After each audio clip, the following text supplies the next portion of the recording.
65% आरक्षण सिर्फ सामाजिक न्याय का मुद्दा है या 2026 की बिहार की सियासत में यह एक बड़ा चुनावी हथियार भी बन चुका है। 20 जून 2024 को पटना हाईकोर्ट ने 65% आरक्षण बढ़ाने वाले दोनों संशोधनों कानून को संविधान के अनुच्छेद 14, 15 और 16 में दी गई समानता की कसौटी पर असंवैधानिक ठहराते हुए रद्द कर दिया। उपेंद्र कुशवाहा एनडीए के भीतर रहते हुए ऐसा मुद्दा उठा रहे हैं जिसे विपक्ष भी लंबे समय से राजनीतिक हथियार बनाता रहा है।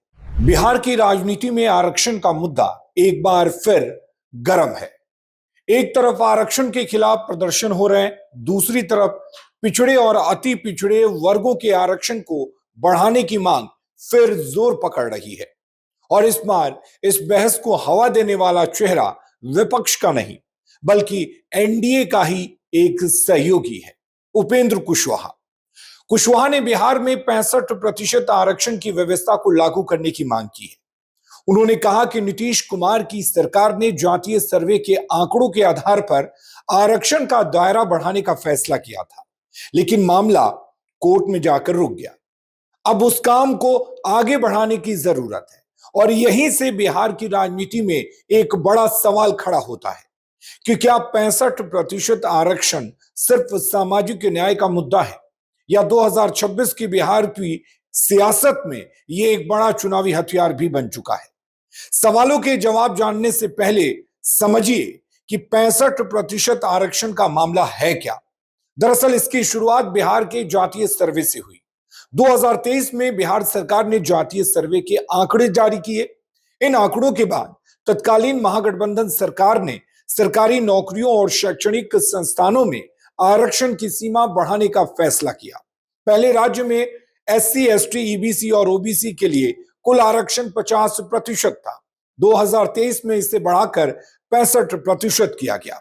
इसमें अनुसूचित जाति के लिए 16 से बढ़ाकर 20%, अनुसूचित जनजाति के लिए 1 से बढ़ाकर 2%, अत्यंत पिछड़ा वर्ग के लिए 18 से बढ़ाकर 25% और पिछड़ा वर्ग के लिए 12 से बढ़ाकर 18% आरक्षण किया गया।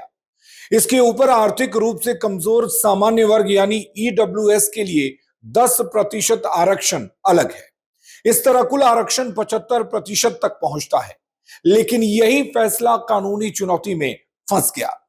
20 जून 2024 को पटना हाईकोर्ट ने 65% आरक्षण बढ़ाने वाले दोनों संशोधनों कानून को संविधान के अनुच्छेद 14, 15 और 16 में दी गई समानता की कसौटी पर असंवैधानिक ठहराते हुए रद्द कर दिया। कोर्ट के सामने मुख्य सवाल था कि सिर्फ आबादी के आंकड़े के आधार पर आरक्षण बढ़ाना पर्याप्त है या नहीं। हाई कोर्ट ने इस बात पर जोर दिया कि सरकारी नौकरियों और शैक्षणिक संस्थानों में संबंधित समुदायों के वास्तविक प्रतिनिधित्व का पर्याप्त अध्ययन भी जरूरी है। यानी जातीय सर्वे में किसी समुदाय की आबादी कितनी है यह एक आंकड़ा है, लेकिन उस समुदाय का सरकारी नौकरी और शिक्षा में प्रतिनिधित्व कितना है यह अलग सवाल है। और यही अंतर इस पूरे मामले की कानूनी बहस का अहम हिस्सा बना। तत्कालीन बीजेपी प्रदेश अध्यक्ष और डिप्टी सीएम सम्राट चौधरी ने हाईकोर्ट के फैसले के खिलाफ सुप्रीम कोर्ट जाने की बात कही थी और कहा था कि बीजेपी आरक्षण के पक्ष में है। यानी यहां एक बात महत्वपूर्ण रूप से समझनी होगी।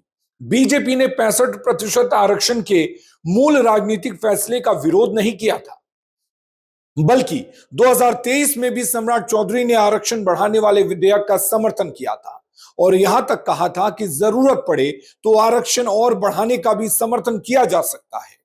अब सवाल है कि फिर 2026 में यह मुद्दा दोबारा क्यों गर्मा गया? क्योंकि अब बिहार में आरक्षण सिर्फ विधानसभा की पुरानी बहस नहीं, यह चुनावी सामाजिक समीकरण का हिस्सा बन चुका है। एक तरफ पिछड़े, अति पिछड़े और दलित समूह हैं, जिनके बीच यह संदेश जाता है कि जातीय सर्वे ने उनकी आबादी और हिस्सेदारी के सामने ला दिया है। दूसरी तरफ सामान्य वर्ग के बीच यह सवाल उठता है कि आरक्षण की सीमा लगातार बढ़ती जाएगी तो सामान्य वर्ग के लिए अवसर कितने बचेंगे। हाल ही में दिल्ली में आरक्षण के विरोध में हुए प्रदर्शनों ने इस बहस को फिर राष्ट्रीय राजनीति विमर्श में ला दिया है। प्रदर्शनकारियों ने जाति आधारित आरक्षण की जगह आर्थिक आधार पर आरक्षण और आरक्षण व्यवस्था की समीक्षा जैसी मांगे उठाई। इसके जवाब में चिराग पासवान ने कहा कि आरक्षण कोई खैरात नहीं बल्कि संवैधानिक अधिकार है और इसे कोई खत्म नहीं कर सकता।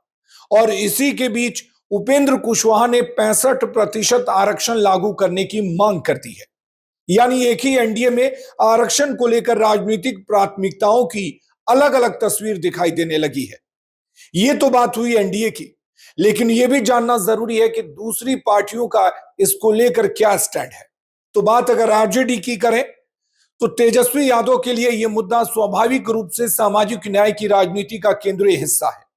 तेजस्वी यादव पहले ही आरक्षण की सीमा बढ़ाने की मांग कर चुके हैं। 2025 में उन्होंने 50% की सीमा से आगे जाकर आरक्षण बढ़ाने, विशेष विधानसभा सत्र बुलाने और कानून को संविधान की 9वीं अनुसूची में शामिल कराने की मांग की थी। उन्होंने तो 85% तक आरक्षण बढ़ाने का प्रस्ताव रखा था। इसलिए आरजेडी के लिए 65% पर रुकना भी अंतिम लक्ष्य नहीं है। उसकी राजनीति का तर्क है, अगर जातीय सर्वे में पिछड़े और वंचित समूहों की आबादी ज्यादा सामने आई है तो उनके प्रतिनिधित्व के अनुपात में आरक्षण भी बढ़ना चाहिए। यही वो मुद्दा है जिसके जरिए आरजेडी बीजेपी और एनडीए पर दबाव बनाना चाहती है। वैसे 65% आरक्षण का पूरा राजनीतिक आधार नीतीश कुमार की सरकार द्वारा कराए गए जातीय सर्वे से जुड़ा है। इसलिए उपेंद्र कुशवाहा का तर्क सिर्फ आरक्षण तक सीमित नहीं है। वो कह रहे हैं कि नीतीश कुमार ने जो काम शुरू किया था उसे आगे बढ़ाया जाना चाहिए। राजनीतिक रूप से इसका अर्थ है कुशवाहा एक साथ दो संदेश दे रहे हैं। पहला, पिछड़े और अति पिछड़े वर्गों के बीच वो सामाजिक न्याय की राजनीति के साथ खड़े हैं। दूसरा, वे नीतीश कुमार की राजनीतिक विरासत और उनके सामाजिक समीकरण से खुद को जोड़ रहे हैं। और यह बात इसलिए महत्वपूर्ण है क्योंकि हाल के दिनों में कुशवाहा नीतीश कुमार की राजनीतिक विरासत को लेकर भी अपनी दावेदारी का संकेत दे रहे हैं। उनके बयानों को लौ कुश सामाजिक समीकरण को फिर सक्रिय करने की कोशिश के तौर पर देखा गया है। यानी 65% आरक्षण का मुद्दा उनके लिए सिर्फ आरक्षण नहीं है, यह सामाजिक आधार, राजनीतिक पहचान और भविष्य की दावेदारी तीनों का मिश्रण है। और अब आते हैं सबसे बड़े सवाल पर कि बीजेपी धर्म संकट में क्यों है। तो यही इस पूरी कहानी का सबसे दिलचस्प राजनीतिक पहलू है। बीजेपी के सामने दो अलग अलग सामाजिक समूहों को साधने की चुनौती है। एक तरफ बीजेपी को पिछड़े और अति पिछड़े वर्गों का समर्थन चाहिए। बिहार में यह बेहद महत्वपूर्ण सामाजिक आधार है। दूसरी तरफ बीजेपी का पारंपरिक सामान्य वर्ग का समर्थन भी उसके लिए महत्वपूर्ण है। अब अगर बीजेपी खुलकर 65% आरक्षण के पक्ष में आती है तो सामान्य वर्ग के एक हिस्से में यह सवाल उठ सकता है कि आरक्षण की सीमा और कितनी बढ़ेगी। और अगर बीजेपी 65% के सवाल पर पीछे हटती है तो आरजेडी, कांग्रेस और अब उसके अपने सहयोगी उपेंद्र कुशवाहा उस पर पिछड़ा विरोधी होने का राजनीतिक हमला कर सकते हैं। और यही है बीजेपी का असली धर्म संकट। दिलचस्प बात यह है कि बीजेपी पहले ही 65% आरक्षण के राजनीतिक समर्थन की स्थिति में रह चुकी है, लेकिन अब परिस्थिति बदल चुकी है। एनडीए सरकार है, सामने आरजेडी का सामाजिक न्याय का नैरेटिव है। उपेंद्र कुशवाहा उसी नैरेटिव को एनडीए के भीतर से उठा रहे हैं और दूसरी तरफ आरक्षण विरोधी प्रदर्शन भी हो रहे हैं। यानी बीजेपी को दोनों तरफ का संतुलन साधना है। अब समझते हैं कि उपेंद्र कुशवाहा का यह दांव कितना बड़ा है। तो कुशवाहा ने एक ऐसा मुद्दा चुना है जिस पर सीधे तौर पर उनके राजनीतिक सामाजिक आधार को फायदा हो सकता है। कुशवाहा समुदाय ओबीसी राजनीति का एक महत्वपूर्ण हिस्सा है, लेकिन उनकी रणनीति सिर्फ कुशवाहा वोट तक सीमित दिखाई नहीं देती। वो बीसी और ईबीसी के बड़े सामाजिक समूहों को जोड़ने वाले राजनीति की कोशिश कर रहे हैं। और यही वजह है कि उनका 65% आरक्षण वाला बयान राजनीतिक रूप से साधारण बयान नहीं है। अगर वो सिर्फ अपनी पार्टी के एजेंडे की बात करते तो उसका असर सीमित रहता, लेकिन जब वो कहते हैं कि नीतीश कुमार ने जो काम शुरू किया था उसे आगे बढ़ाना चाहिए तो वो खुद को नीतीश की सामाजिक न्याय की विरासत के दावेदार के तौर पर भी पेश करते हैं। और यही बात जेडीयू के लिए भी असहज करने वाली हो सकती है, क्योंकि अगर नीतीश की राजनीति का एक बड़ा आधार पिछड़ा, अति पिछड़ा और महादलित सामाजिक समीकरण है, तो उसी सामाजिक आधार पर कोई दूसरा नेता राजनीतिक दावेदारी पेश करे, ये जेडीयू के लिए चुनौती है।